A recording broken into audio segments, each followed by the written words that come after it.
the Detroit Lions because we've seen first Cousins.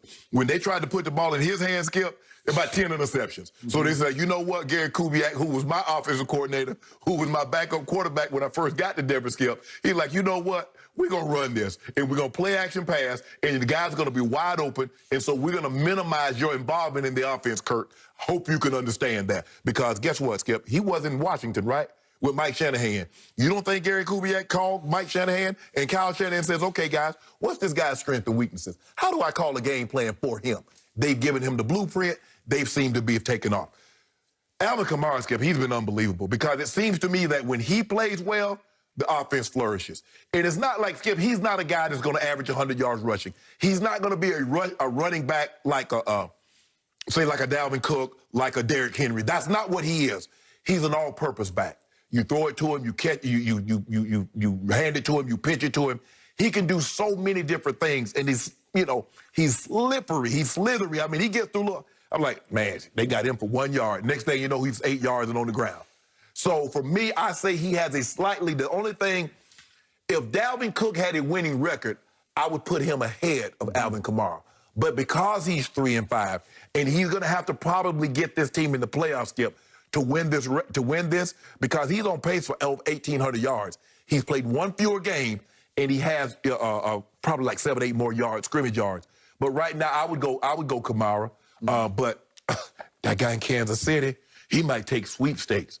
Forget Offensive Player of the Year. He might get MVP and Offensive Player of the Year. And might get Walter Payton Man of the Year after what he did over those polling stations. He went half with the Chiefs to open a polling station at Arrowhead. So he might get Walter Payton Man of the Year.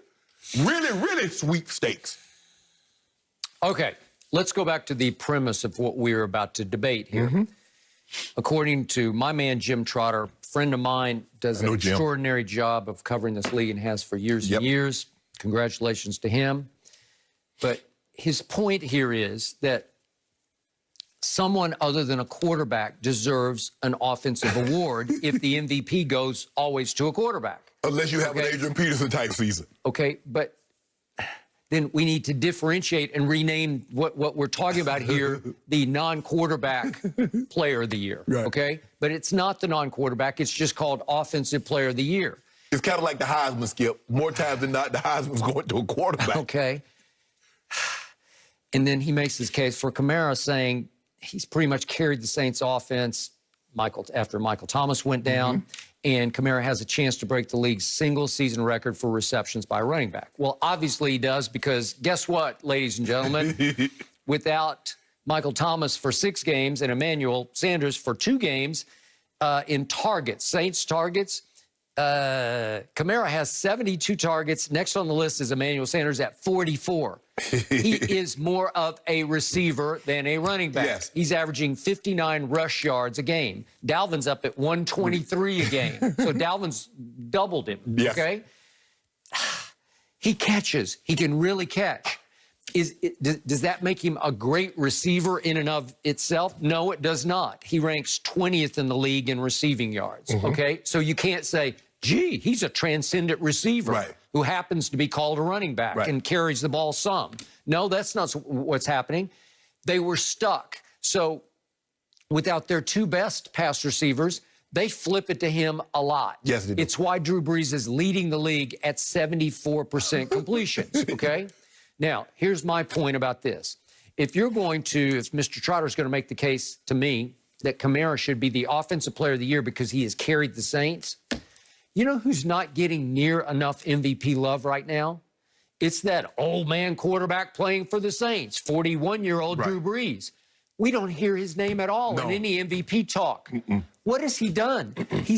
To me, he's carried the Saints without their 2 top receivers for a long stretch, all the way to 6-2. Guess what 6-2 right now is? Best in the NFC. It's the #1 seed in the NFC. Okay, so help me out. If it's a quarterback's game in the end, and Drew Brees is the quarterback of the #1 seed, and he's been down the offensive player of the year from last year, Michael Thomas, for 6 games out of 8, and he lost Emmanuel Sanders, his new #2 receiver, for 2 games, why shouldn't he be the MVP? Because look what he did. They've played 2 huge games, opening game and this last Sunday night against the GOAT. And what has Drew Brees done against the GOAT? He's thrown 6 touchdown passes with no interceptions. Right. Does that work? But Tom Brady rated higher than him, so. Okay, well, what I'm saying is, was that good? Oh, Yeah, that was great, right? And Sunday night, he had a QBR of 99 at Tampa, as I call it, Tampa Bay. He shredded them. Right. And the 99 ranks second for the whole year in QBR to Ryan Fitzpatrick, who just had one of those nights at San Francisco, or one of those days, I should say, where he was just like out of his mind. And he had a slightly higher 99-ish QBR. I think the thing is, Skip, is that Drew hasn't been the Drew that we're used to seeing. Okay, but I think there's a perception, and you brought it up on the show, he just doesn't have the arm anymore. Right. There's a perception that this is the last hurrah, that he is winding down his career. Right. That's not what people think about Brady. They think he's trying in the next 2 or 3 years to win another Super Bowl in Tampa, right? So he's still, so to speak, on the rise in his new locale. Right. But Drew Brees is on the way out in New Orleans. Well, I think that's unfair to Drew Brees because he's having a year, man. We saw Drew at Oakland. In Las Vegas. Yep. We've seen him against the Packers. We've seen him play games which he hasn't played well. And I think that's what's hurt him, is that in some of those games, because those games was on television, we get an opportunity. Okay, you just brought up the 2 games they lost. Right. They lost at Las Vegas 34-24, and the Green Bay score was 37-30 at New Orleans. Okay, not like they got Brady on Sunday night. It wasn't 38-3. That's what I've been trying to tell you about my homeboy. Yeah. He lost 1 game and he scored, and he had 340 and 2 tubs and with 32 points. That's what I've been trying to tell you about Aaron Rodgers. He got bum rushed at Tampa Bay 38-3. Well, guess what? And Drew said, I got you. Drew said, I'll make it up for you, A-Rod. He did. Because he tried to come up here and take over the NFC, and we don't have that. Okay. So they teamed up on him and got him. In the end, to me, if you're going to talk about Offensive Player of the Year, Dalvin's disqualified. Unfortunately, it's not his fault. Right. They're 3-5. Right. I can't do it. Can't make the case. Skip, he's going to have to, now, if he gets this team into the playoffs, we're going to have a different argument. Because we saw what Michael Thomas won it last year, but he had over 1,700 yards and 149 catches, which was the most in NFL history. So if you do something like that, I think Todd Gurley won it 1 year, but Todd had like 22, 23 rushing touchdowns, 1,500 yards, got into the play. So if you do something like that, Dalvin Cook is on this pace. He gets 1,800 because he's missed a game. Now, he's only played 7 games, and he's like 850 rush yards. He does that. It finishes with 800, 1,900 yards with 60 catches, and they make the playoffs. Well, I don't know how it's going to be hard to keep that award from him. Can he keep this pace because he had 163 at Green Bay and 206 against Detroit? Yeah. Can you keep doing that? Well, it's going to be tough. You got tough sledding now against Chicago this week, so we'll see. Now, don't think they're not going to run the football. I know Gary Kubiak very well. Skip, known him 30 years. Oh, they running the football. Then guess who visits a week from Sunday? My team. Visit where? Visits Minnesota. Oh, yeah, he finna run wild. He finna run wild. He finna run wild on y'all. He might get 300. I don't know.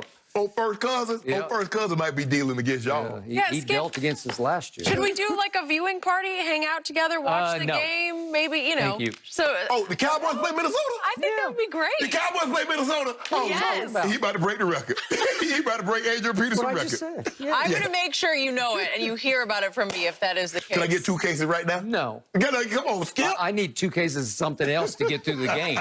We still got some time. All right, guys, are there clips?